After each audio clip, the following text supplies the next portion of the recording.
It's time for another Dirt Daily. I'm back in the shop and I'm working on the Ford. I told you all that I was going to pull the bed off, and that didn't work out because the carriage bolts that hold the bed on were spinning. So I read a bunch of your comments, and one of you said, just drop the tank. They're not as bad as it seems.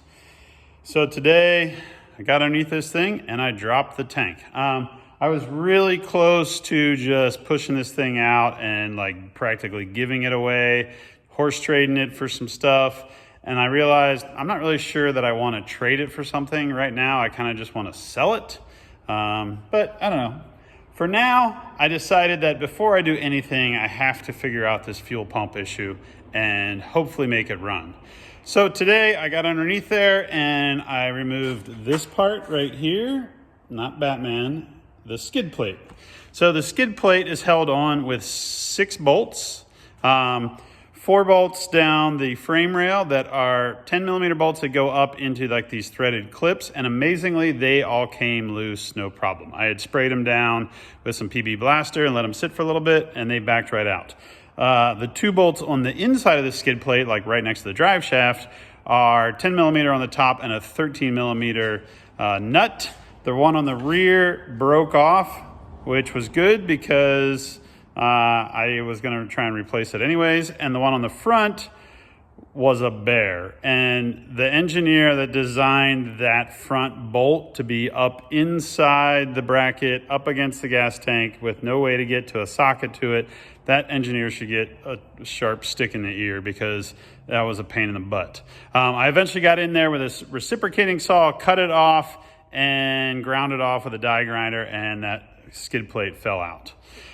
Next, it was the gas tank. And look, I got it out. I disconnected the fuel filler neck. I disconnected the bolts. There's like 2 straps that go underneath it, and they backed off pretty easily, again, because I sprayed them down with PB Blaster.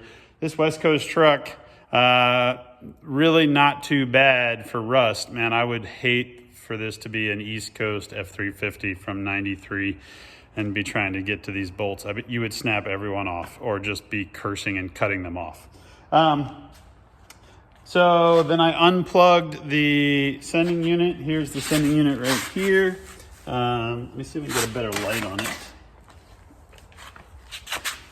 There you go. It has a big plug that runs the fuel pump, and then there's 2 lines, the fuel pump and the return line, and there's a vent hose. Overall, to the viewer that said, don't worry about it, just drop the tank, you were right. It wasn't too bad. It does want to flop around when it has half a tank full of fuel in it, but I wrestled it to the ground and it didn't land on my bare feet. So I'm pretty happy with that. So next step, test the fuel pump in here. I'm going to jump right to these wires, figure out which, let me see if I can show you there. So there's some there's 4 plugs there, or 4 terminals on the plug. I'm gonna jumper wire those and see if I can make this thing run. And if it runs, that tells me that there's some wiring issue or this plug wasn't connecting very well. If it doesn't run, then the sending unit comes out and we get a new fuel pump and drop it in there, and then do everything in reverse and put it back inside here and make this big 460 run. There's another tank in the rear of the truck, right above the spare tire. I'll deal with that when I am done dealing with this. All right, that's it for this Dirt Daily. Thanks for tuning in. Just a couple more days of this week, and then next week we have a brand new Dirt every day. So be sure and tune in for that on the Motor Trend app. Thanks, everybody.